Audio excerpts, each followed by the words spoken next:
आज हम लोग श्रीमद् भगवत गीता के द्वितीय अध्याय के 8वें श्लोक से शुरू करने वाले हैं। पिछली वीडियोस में हमने 7वें श्लोक तक ख़त्म कर लिया था, जिसमें हम देख रहे थे कि अर्जुन अपनी कही हुई बात को स्पष्ट करने का पूर्ण प्रयास कर रहे हैं कि वो युद्ध ना करे, और उसका वो पूरा अर्थ बता रहे हैं कि वो क्यों नहीं करना चाहते। ओम श्री परमात्मने नमः। अथ द्वितीयोऽध्यायः। अर्जुन उवाच न हि प्रपश्यामि मामापनुद्यात् यच्छोकमुच्छोषणमिन्द्रियाणाम् अवाप्य भूमावसपत्नवृद्धं राज्यं सुराणामपि चाधिपत्यम्। मुझे ऐसा कोई साधन नहीं दिखता जो मेरी इंद्रियों को सुखाने वाले इस शोक को दूर कर सके। स्वर्ग पर देवताओं के अधिपति का आधिपत्य की तरह इस धन धान्य संपन्न सारी पृथ्वी पर निष्कंटक राज्य प्राप्त करके भी मैं इस शोक को दूर नहीं कर सकता। हम लोग पहले भी देख चुके हैं कि अर्जुन कितने तर्क प्रस्तुत करते हैं कि उन्हें युद्ध नहीं करना, लेकिन अभी भी जो उनके गुरु भगवान श्री कृष्ण हैं, उनकी सहायता के बिना वो अपनी असली दिक्कत को, समस्या को हल नहीं कर पा रहे हैं। वो समझ गए थे कि उनके पास जो ज्ञान है उससे वो अपने इस सारे शरीर को सुखा देने वाले दुख को दूर नहीं कर सकते हैं, और जो बिना किसी प्रामाणिक गुरु के कोई अपनी समस्याओं को हल नहीं कर सकता। और इस तरह से जीवन की समस्याओं को हल करने में ये शैक्षिक ज्ञान, विद्वत्ता, उच्च पद, ये सब कुछ व्यर्थ है। कृष्ण भावना भावित जो होता है, कृष्ण भावना भावित में जो दक्ष है, वही प्रामाणिक और सत्य गुरु है।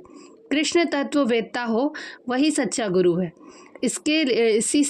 इसी के अभिप्राय में एक श्लोक दिया हुआ है, जैसे कि चैतन्य चरितामृत से लिया गया है, जिसे चैतन्य महाप्रभु ने बोला था, किबा विप्र किबा न्यासी शूद्र के ने नय यही कृष्ण तत्ववेत्ता से ही गुरु हय। कोई व्यक्ति चाहे वह विप्र यानी कि वैदिक ज्ञान में दक्ष हो, निम्न जाति में जन्मा शूद्र हो, या कि सन्यासी, यदि वह कृष्ण के विज्ञान में दक्ष कृष्ण तत्ववेत्ता है तो वह यथार्थ प्रामाणिक गुरु है।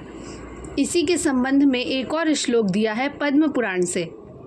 षट कर्म निपुणो विप्रो मंत्र तंत्र विशारदः अवैष्णवो गुरुर्न स्याद् वैष्णवः स्वपचो गुरु।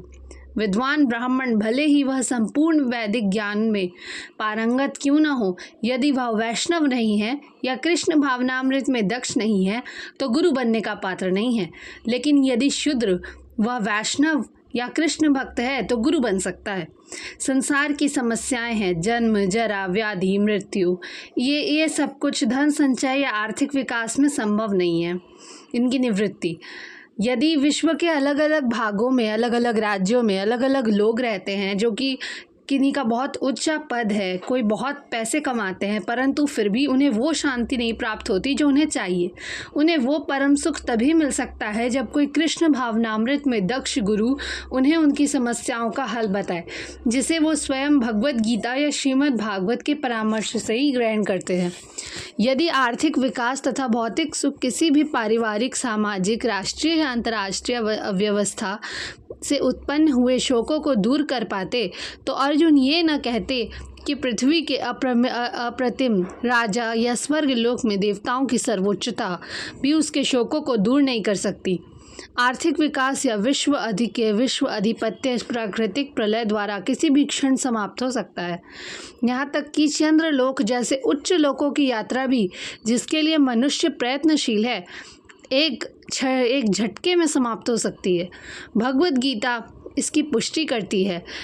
क्षीणे पुण्ये मर्त्य लोकम विशन्ति। जब पुण्य कर्मों के फल समाप्त हो जाते हैं तो मनुष्य सुख के शिखर से जीवन के निम्नतम स्तर पर गिर जाता है। इस तरह से विश्व के अनेक राजनीतिज्ञों का पतन हुआ है।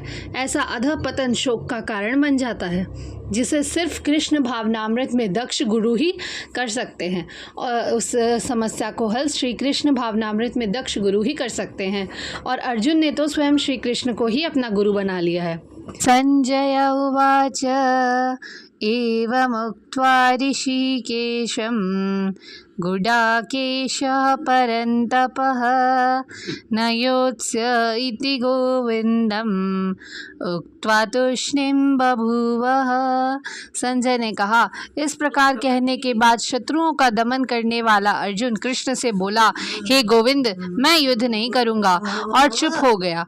धृतराष्ट्र को यह जानकर उस समय बहुत ही खुशी हुई होगी कि ये जो अर्जुन है वो युद्ध नहीं करना चाहते और भिक्षा मांगने को तैयार है। लेकिन संजय ने उनको निराश कर दिया ये कहकर कि अर्जुन उन्हें मारने में सक्षम है। हालांकि कुछ समय के लिए अर्जुन अपने पारिवारिक स्नेह के प्रति मिथ्या शोक से अभिभूत थे, किंतु उसने शिष्य रूप में अपने गुरु श्री कृष्ण की शरण ग्रहण कर ली है। इससे सूचित होता है कि शीघ्र ही वह शोक से निवृत्त हो जाएंगे और आत्म साक्षात्कार या फिर कृष्ण भावनामृत से पूर्ण ज्ञान को प्रकाशित होकर पुनः युद्ध करेंगे। इस तरह धृतराष्ट्र का हर्ष भंग हो गया। धन्यवाद। आज के लिए बस इतना ही। हम लोग आगे के श्लोक अगली वीडियो में करेंगे। तब तक के लिए जय श्री राधे कृष्ण।